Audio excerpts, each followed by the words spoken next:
Welcome to the Phantastic Theater. Introducing the world premiere of Dancing Nighthawk, story, music, and art by Doctor Christopher Kaufman. Featuring Here with Permission from the Metropolitan Opera, mezzo-soprano Jennifer Roederer, performing the role of heart music. World-renowned flutist-composer Robert Dick, who will perform on his many flutes and personify music of the stars. And young artist Sofia Rose Kaufman, who will perform the leading role of Dancing Nighthawk.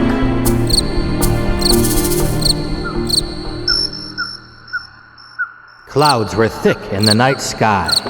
Dancing Nighthawk sat on the cool grass of her favorite spot, the forest glade. She felt the soft grass and flowers around her. She listened to the sounds of the night.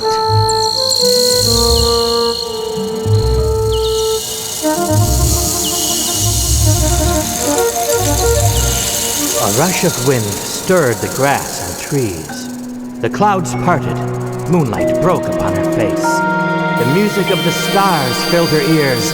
She leapt to her feet and danced. I am the wind.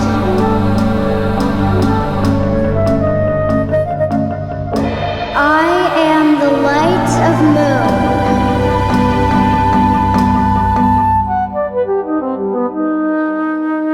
The light of the stars.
Dancing Nighthawk awoke with the morning light. The forest was silent. She had a dark feeling in her heart, as if waking from troubled dreams. She stood, looked to the sky. She saw clouds coming towards the village. They looked like giant dragons, dark and threatening. The village is in danger! I must go to Grandfather. Her heart raced. She ran to Sacred Hill, the place where rituals were performed and ancient stories told, where medicine people spoke to the Ma'ha'kuk, the Thunderbirds, who protected their village, and where now her grandfather would be seeking guidance from the ancient voices.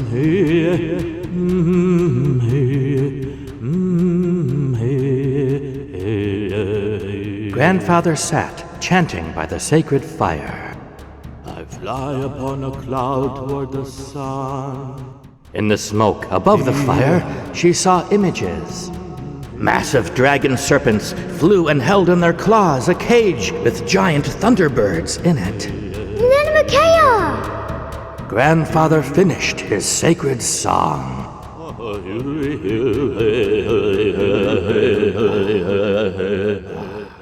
He saw Hawk and smiled. Hi, Hawk. Hello, great tree man! That's what she called him. To the village, he was Tree who hugs the clouds, for he was very wise and tall. How was your moon dance last night? It was fine, but please tell me what's going on. What are these dragon clouds which threaten the village? And why does the sacred smoke show the Thunderbirds in a cage? For that, I must tell you a story. Dancing Nighthawk closed her eyes and settled in to listen. The answers to her questions would be in the story Tree was about to tell. Years ago, when your grandmother, Eyes of Fire, and I were young, we found each other. She was kneeling at the river's edge, cleaning a fur, and I was going in the water for a swim. Fire looked up suddenly and yelled at me.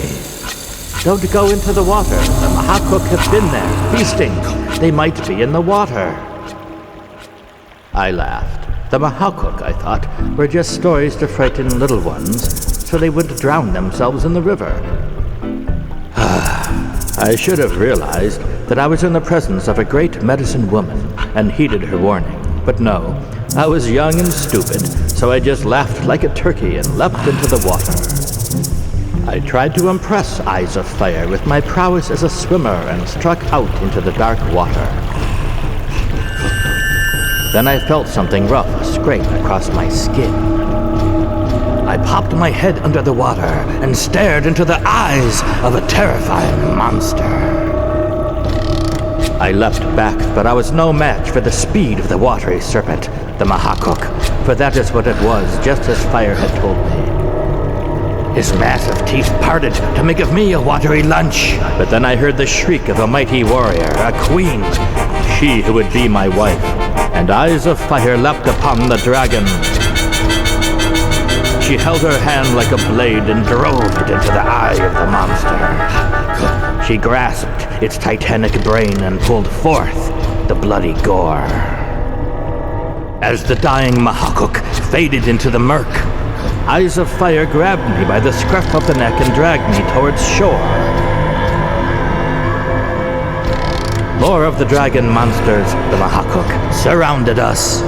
They took us far away and placed us in a cage at the base of the raging waterfall, the Ma'ha'kuk Niagra Fortress. And there we stayed.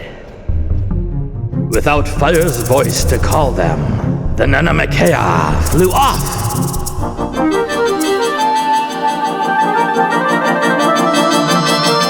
They flew wide around the universe and did not know when the village needed them. The Ma'ha'kuk went wild.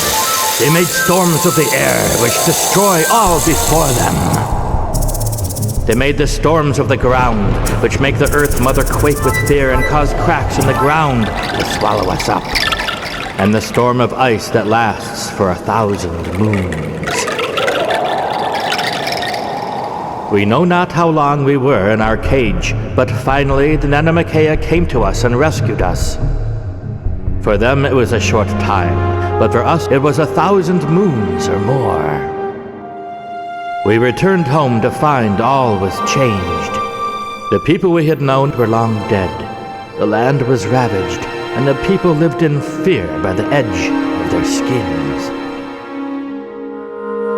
It took time to convince the people that a medicine mother was with them again, who could speak with the Nanamakea and keep us safe. But as they saw the giant windstorms come toward us, and Eyes of Fire sing by the fire and speak with the Nanamakea, and the Thunderbirds heard off the storms, when they felt the ground stop shaking and saw the animals come home, the people accepted the truth and celebrated Eyes of Fire as their true clan mother. The villagers returned to their ways.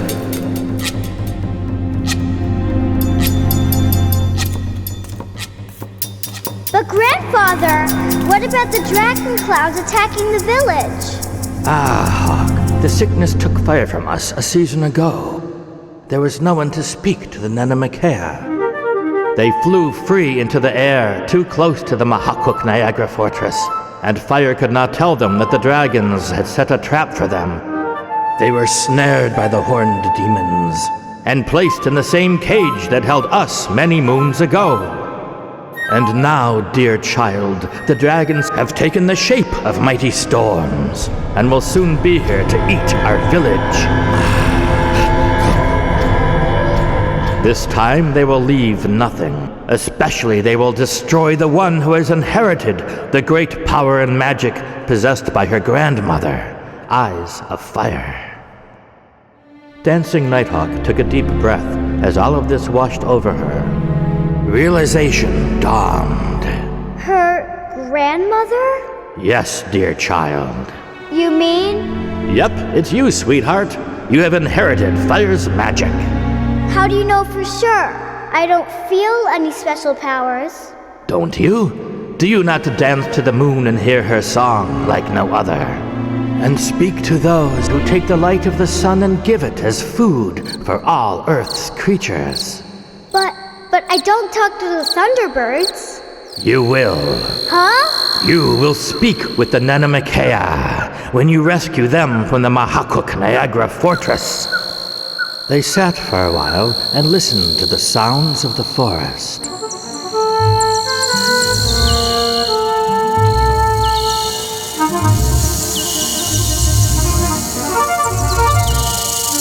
Dancing Nighthawk took all of this in.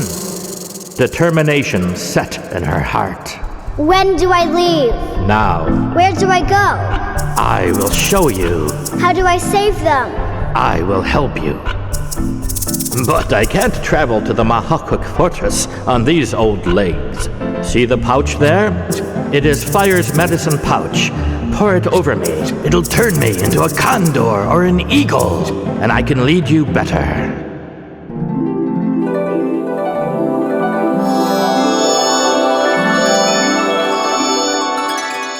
Okay, what did she make me? A great horned owl? An eagle?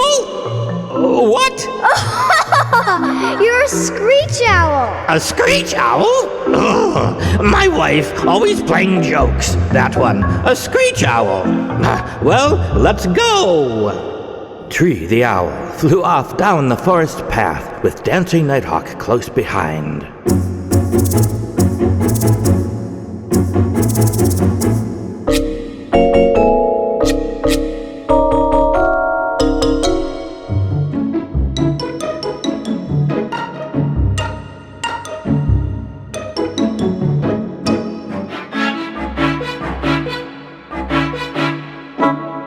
They came to a familiar clearing. There was a fire pit and a giant black volcanic rock.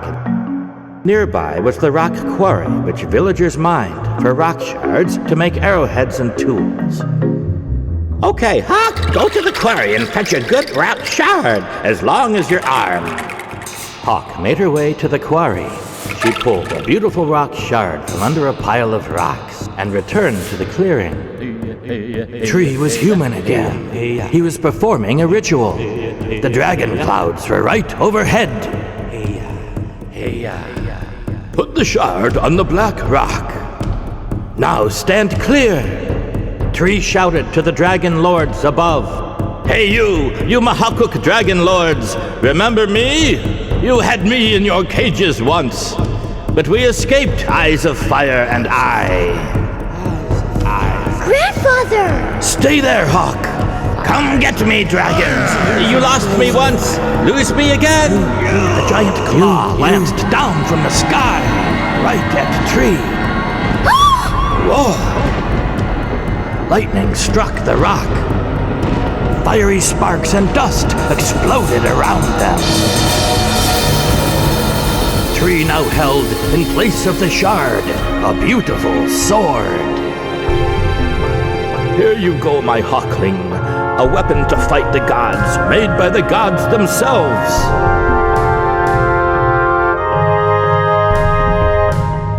time to go! Hawk followed Tree the Owl into the brush. Lightning smashed the clearing. The Ma'ha'kuk dragon cloud turned once again towards the village. Thus began a terrific journey. They traveled across plains filled with buffalo and elk.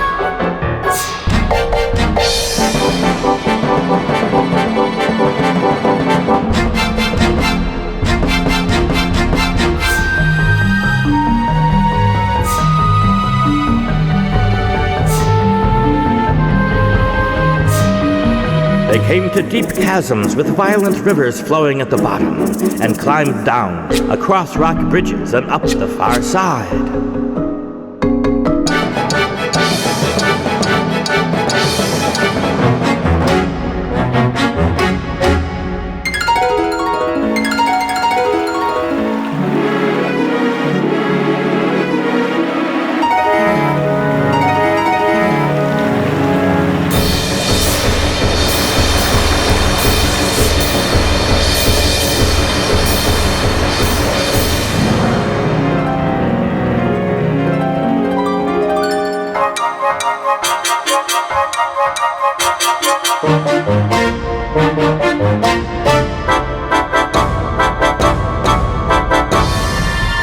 They went through forests of giant trees, whose heads reached the sun, and whose trunks were as big as Dancing Nighthawk's home.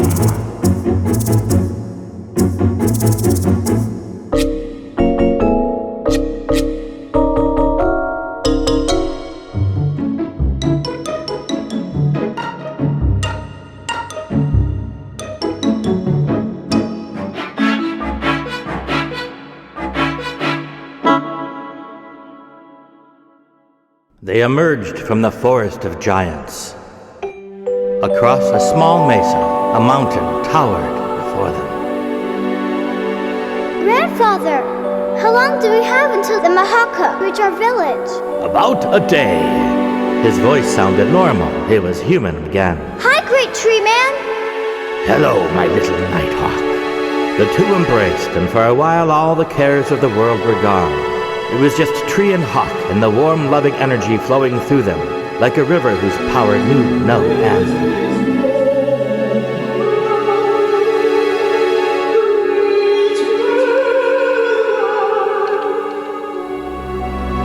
It is time. I know. Now I have to go on by myself. The fortress of the Ma'ha'kuk within the vast Niagara waterfall is just beyond the mountain, and the Thunderbirds in their cage. Now, Hawk, look closely at the mountain, at the base of it. What do you see? It looks like caves. Yep. Who lives there? You'll see in a minute. Cave bears! Yep, but not just any cave bears. These are the magic ones, and are a whole lot bigger. Magic? They can fly. You have to make friends with that big one there and get him to give you a ride over the mountain. And I think you better hurry. How do I do it? Simple. You just say his name. What's his name? Heck if I know. Use your powers. Dancing Nighthawk knelt to the earth and listened. The way she listened to the music of the stars when she danced in the moonlight. The way she listened to the plants and the trees around her village. The cave bear reached forward with massive claws. Yakwahe! Huh? The giant creature sat back on his haunches. Hello, little medicine woman. Yakwahe's voice made her bones rumble. I think I won't eat you. What do you want, little princess? I need you to fly me over the mountain, so I can free the Nanamakea from the dragon monsters, the Ma'ha'kuk. Now, why should I help you? Your hunters killed my brethren, the normal cave bears, and your glorious Thunderbirds buzz about my ears when I fly like tiresome gnats. Maybe I like them in cages. But the Ma'ha'kuk are destroying my village. They are evil and bad. Yes, that is true, they are bad. But the horned dragons and I live each other in peace, and have done so for many thousands of seasons. Listen, you said the Thunderbirds bother you, right? Yeah? I promised to ask them to stop, to leave you in peace, and... Uh-huh. Well, if we help save our village, my people will love you. And make stories about you, and songs, and never hunt cave bears ever again. You know, those horned serpents annoy me. They think they rule the world. And they like you, little medicine princess. You are brave. So brave. It's a deal. I will take you across the mountain. Dancing Nighthawk waved to Grandfather as she climbed onto the creature's mighty back and took off.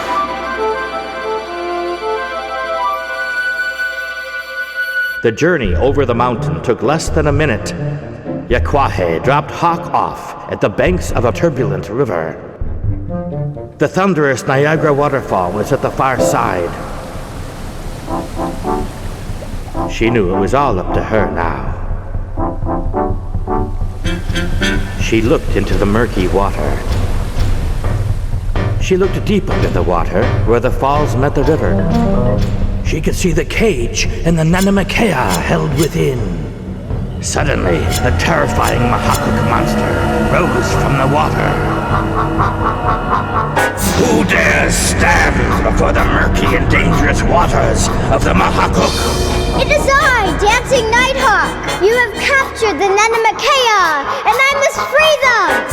Ah, and who is Dancing Nighthawk to stand against the Ma'ha'kuk? And I, their king. I have the medicine power of eyes of fire within me. Free the Nanamakea before I destroy you. It is you who will be eaten, young princess. More Ma'ha'kuk demons rose up from the water beside their king. Dancing Nighthawk leapt upon them. The Ma'ha'kuk felt searing pain as the sword forged from their own magic bit deep into their flesh. They stepped back in surprise, then began circling her, staying out of reach of her blade, confusing her with their serpentine dance. They attacked, striking like rattlesnakes with fangs as big as her arm.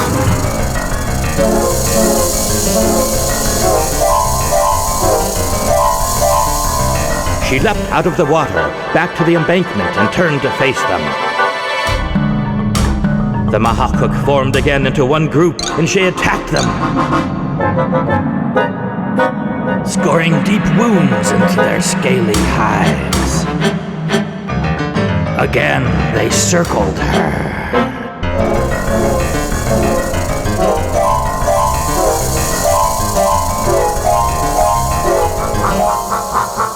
Again, she leapt onto the embankment.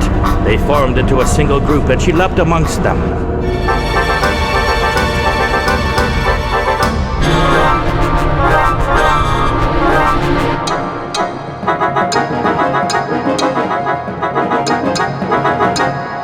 This deadly dance repeated again and again and again and again.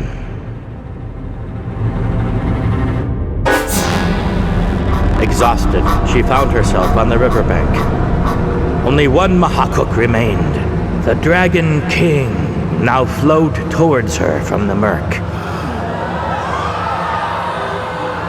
Do you hear that sound, young princess?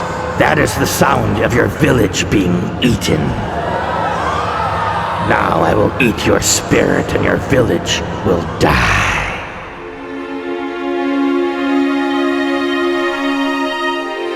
Grandmother! Eyes of fire! Help me now! Help me know what to do! She closed her eyes and thought of her grandmother and Tree and her village.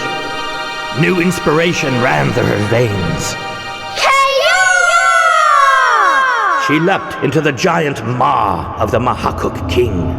She stepped on his giant teeth as if they were rocks across a river. She straddled the fleshy tongue and withstood the stinging heat of the dragon's breath.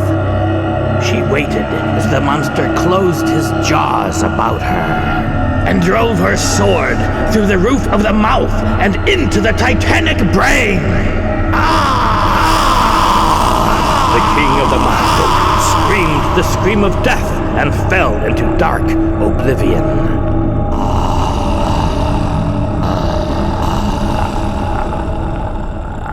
The giant's mouth relaxed, and Nighthawk let go the sword hilt and fell out into the black water. She watched the monster sink into the unfathomed depths. She felt warmth behind her and turned and saw wild, fiery, beautiful light. The Thunderbirds! She heard their voices. Free us! Free us! Free us! She swam towards the fiery light and reached forward. She felt cold steel. The cage! She reached inside the lock, felt around, and moved knobs and hinges until the lock opened. We are free! Massive, glorious, fire-colored wings enfolded her and flew with her up and out of the dark and dangerous waters of the Ma'ha'kuk and into the golden air close to the sun.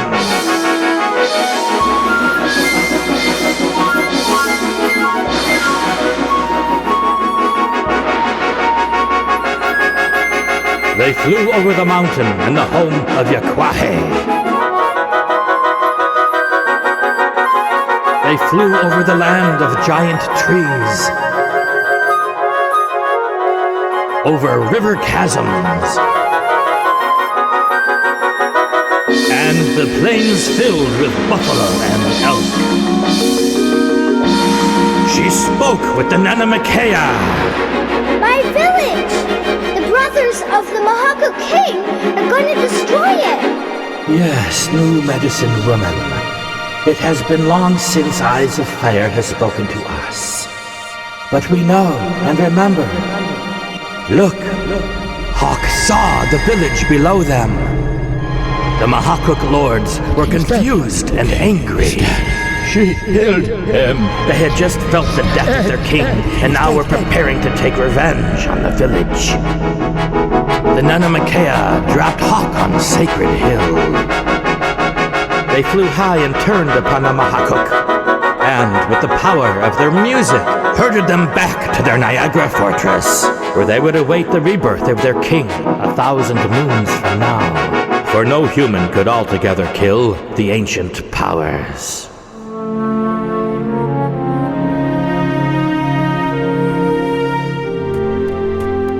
Great Tree Man! Hey, Nighthawk, I knew you could do it. I knew it.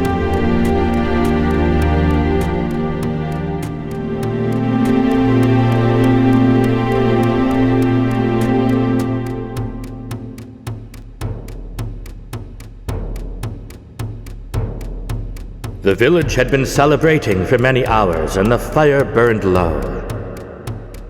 The music chief, Music of the Stars, performed on his flute with his drummers as Tree softly chanted.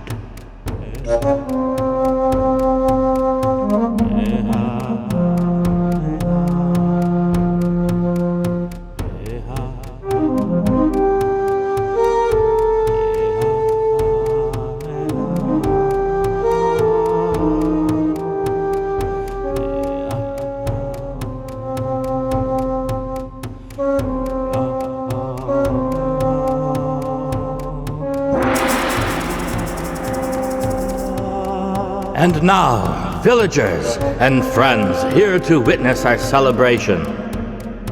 It is time to crown with medicine feathers our new medicine woman, Dancing Nighthawk. Clan Mother Heart music, if you please.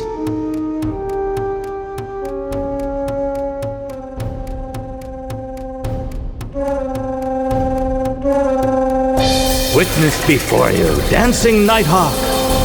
She who will speak with the Nanamakea for us now and keep our village safe from dragon monsters, vicious storms, and the ravages of time. She who will grow to be clan mother like her grandmother, Eyes of Fire.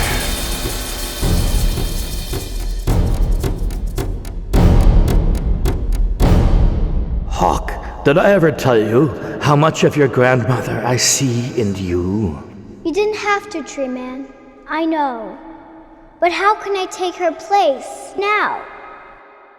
Just be yourself, dear one. Dance to the moon and stars as you have always done. Speak to the plants and the creatures of earth. Learn from them and love them. Keep them as friends to our village as we will be friends to them. Once a moon, you and I will meet on the sacred hill and speak with the Nanamakea.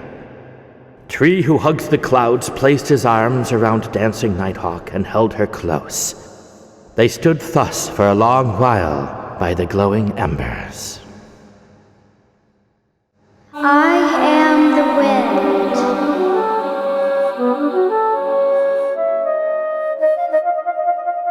I am the light of moon.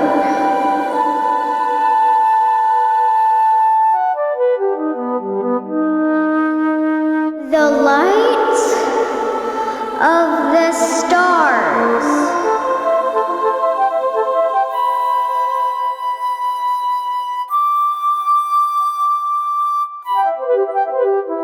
I am the birds, the flowers, the trees. I hear their voices. I hear their voices. They speak to me.